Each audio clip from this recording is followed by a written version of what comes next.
منبسط بودیم یک جوهر همه، بی سر و بی پا بودیم آن سر همه. یک گوهر بودیم همچون آفتاب، بی گره بودیم و صافی همچو آب. چون به صورت آمد آن نور سره، شد عدد چون سایه های کنگره.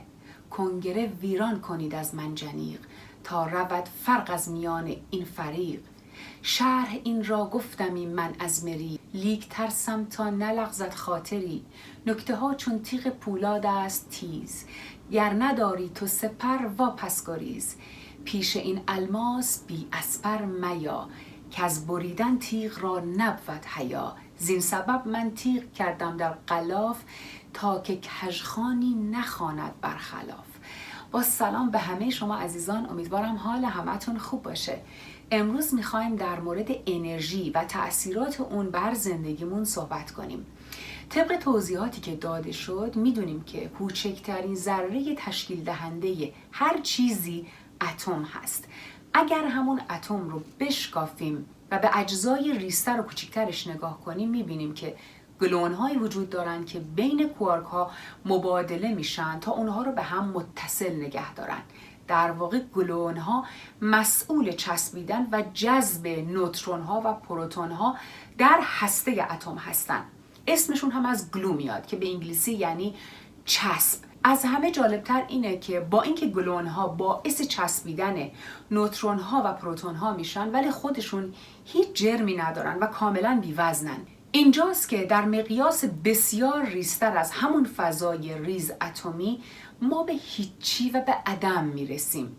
هیچی و عدمی که در واقع همه چیز و همه کاره این جهان خلقت هست. این هیچی اسمش انرژیه که باعث میشه که تمامی اتم ها، مولکول ها و سلول هایی که در عالم وجود دارن کار بکنن. دقیقاً مثل لامپی که بدون جریان برق قادر به روشن شدن نیست. یکی از شگفت‌انگیزترین موضوعات عالم از نظر من و خیلی از محققان، فیزیکدانان و خصوصاً اساتید متافیزیک اینه که همه چیز در این دنیا تحت یک انرژی عظیم هوشمند و بی‌نهایت داره کار میکنه. انرژی واحدی که به فرم‌ها و اشکال گوناگونی در اومده و باعث این چنین زیبایی و نظم خارق‌العاده‌ای در جهان شده. میگیم انرژی به صورت‌های گوناگونی وجود داره. یعنی چی؟ انرژی گرمایی یا همون حرارتی، نور یا انرژی تابشی، انرژی مکانیکی، انرژی الکتریکی، شیمیایی و انرژی هسته‌ای. به اینها میگیم انواع انرژی. طبق قانون اول ترمودینامیک یا همون قانون پایستگی یا قانون بقای انرژی تولید نمیشه، از بین هم نمیره، بلکه از حالتی به حالت دیگه تبدیل میشه. مثلا انرژی تابشی خورشید طی فرایند فتوسنتز توسط گیاهان به انرژی شیمیایی تبدیل میشه و باعث ساختن و وجود میوه ها و سبزیجات میشه که هم حیوانات و هم انسان ها از این منابع غذایی استفاده میکنن تا زنده بمونن و انرژی بدنشون رو تأمین کنن. غذا همون انرژی شیمیاییه که پس از مصرف در بدن ما شکسته و تبدیل به انرژی گرمایی و انرژی حرکتی میشه. به خاطر همین ما میتونیم کار و فعالیت بکنیم و زنده بمونیم. انرژی از ازل وجود داشته و تا به امروز هم در حال تبدیل شدنه. یکیش آبه. آب از خودش شکل یا رنگ خاصی نداره. اگر به آب گرما داده بشه، اتم‌های آب از حالت لیکوید به حالت گاز تغییر شکل پیدا میکنن و نامرئی میشن. مثلا وقتی که خورشید به اقیانوس میتابه، در اثر اون گرما مقدار زیادی از آب تبخیر میشه و به آسمون میره. همچنین وقتی که به آب سرما داده بشه، فرم و حالت اتم‌ها و مولکول‌های آب دوباره تغییر پیدا میکنه و آب از حالت مایع یا گاز به حالت جامد یا یخ در میاد، مثل برف که وقتی مولکول‌های تبخیر شده ی آب تو دمای 0 درجه سانتیگراد یا به عبارتی 32 درجه فارنهایت یا پایین‌تر در اتمسفر زمین قرار میگیره، به شکل جامد و یخ در میاد و بر اثر جاذبه زمین به پایین سقوط میکنه. پس در یک نگاه اجمالی و کلی از جهان به فضا، از فضا به کره زمین، از کره زمین به گونه‌های مختلف جانداران یا به بدن ما انسان‌ها، به ارگان‌های بدن، به سلول‌ها، به مولکول‌ها و بعد به اتم‌ها و بعد از اتم به یک چیز مشترک و واحد میرسیم که همون انرژیه. از این به بعد به هر چیزی که نگاه کنید میدونید که اون چیز از چندین لایه تشکیل شده و اولین لایش همون انرژیه. خب حالا میدونیم که مواد غذایی انرژی های شیمیایی هستن که یک مقداریش هضم و تبدیل به انرژی حرکتی و مکانیکی میشه و باقیش هم برای مواقع اضطراری و نیاز بدن ذخیره میشه تا در نبود غذا بدن بتونه از اون انرژی استفاده بکنه. مسئله خیلی مهم اینجاست که همونطور که جسم ما برای بقا به غذا و انرژی احتیاج داره، روان ما هم به همون مقدار و به همون نسبت به غذا و استراحت و انرژی احتیاج داره تا سالم و شاداب بمونه. وقتی بدن شما به آب بیشتر نیاز داره، مغز با فرستادن احساس تشنگی شما رو آگاه میکنه که آب بیشتری باید بنوشین. وقتی هم که به غذای بیشتری نیاز داره، شما با احساس درد توی معدتون و حس گرسنگی متوجه میشین که باید برین و غذا بخورین. ولی وقتی احساس خستگی، کلافگی و بی انرژی بودن میکنین، وقتی ذهنتون مدام شلوغ، پریشون و بیقراره و اغلب احساس ترس و وحشت دارین، دلتون میخواد بی دلیل گریه کنین، وقتی آینده براتون گنگ و ترسناکه و وقتی از موفقیت و شادی دیگران خوشحال نمیشین و اصلاً از زندگی و داشته‌های خودتون خوشحال نمیشین و نمیبینینشون و ازشون لذت نمیبرین، وقتی اغلب اوقات تپش قلب دارین یا پی در پی نفسهای خیلی عمیقی میکشین، اینها همه پیام‌هایی هستن که روانتون مکرر داره بهتون ارسال میکنه که حواست باشه، منو فراموش کردی، باید بیشتر به من توجه بکنی. در این جهان علاوه بر قانون فیزیک و ریاضی، قانون متافیزیک یا همون قانون معنوی هم در حال کاره و به شدت کارش رو دقیق انجام میده. حتما این ضرب المثل رو زیاد شنیدین، باد که به کاری طوفان درو میکنی یا آمد به سرم از آن چه میترسیدم. اینا یعنی چی؟ یعنی ذهن ما این قدرت رو داره که بی نهایت افکار با فرکانس های مثبت و منفی بسازه و به جهان اطرافش ساطع بکنه. این افکار این قابلیت رو دارن که فرکانس های همجهتشون رو در فضای اطراف جذب کنن. یعنی هر قدر که افکار منفی داشته باشیم توی زندگیمون به همون قدر موانع و اتفاقهای منفی برمیخوریم و اونها رو جذب میکنیم و برعکس. هر چقدر مثبت فکر بکنیم، زندگی رو راحت‌تر بگیریم، کارامون راحت‌تر و آسان‌تر انجام میشن. به همین سادگی. در چین به همین انرژی میگن چی، تو هند میگن پرانا، به انگلیسی میگن پاور یا همون انرژی. یه مثال براتون میزنم که به سادگی متوجه این انرژی بشین.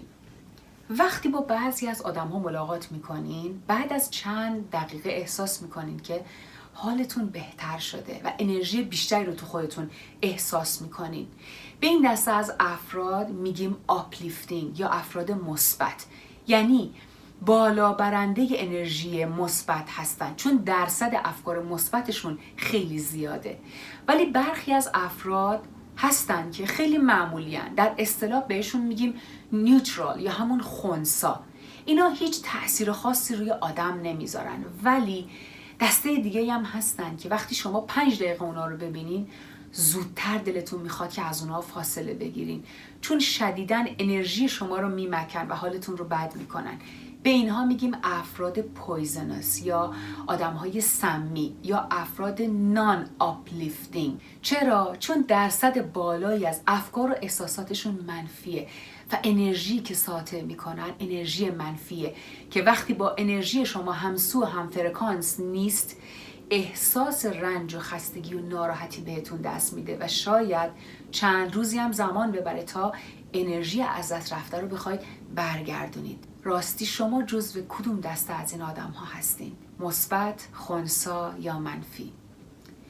این رو هم قبلا گفتم که در روانشناسی 2 دیدگاه مثبت و منفی وجود داره که طبق دیدگاه مثبت امید به زندگی، شادی و عشق موجب بهبودی و سلامت میشه، ولی بر اساس دیدگاه منفی بیمارتر میشه و طول عمرش کاهش پیدا میکنه. در دیدگاه اول یا همون دیدگاه مثبت فرد خودش رو پیروز، موفق، ارزشمند، ثروتمند، دوست داشتنی میدونه و در دیدگاه منفی فرد همیشه خودش رو بدشانس، ضعیف، بی استعداد، فقیر و بی ارزش تصور میکنه و همیشه طبق همین الگوی ذهنی زندگی میکنه. هر کسی جهان و دنیای اطراف خودش رو طبق نوع تفکر و نگرش خودش میسازه. پس مواظب باشید که دنیای اطرافتون رو با چه خشتی دارید میسازید.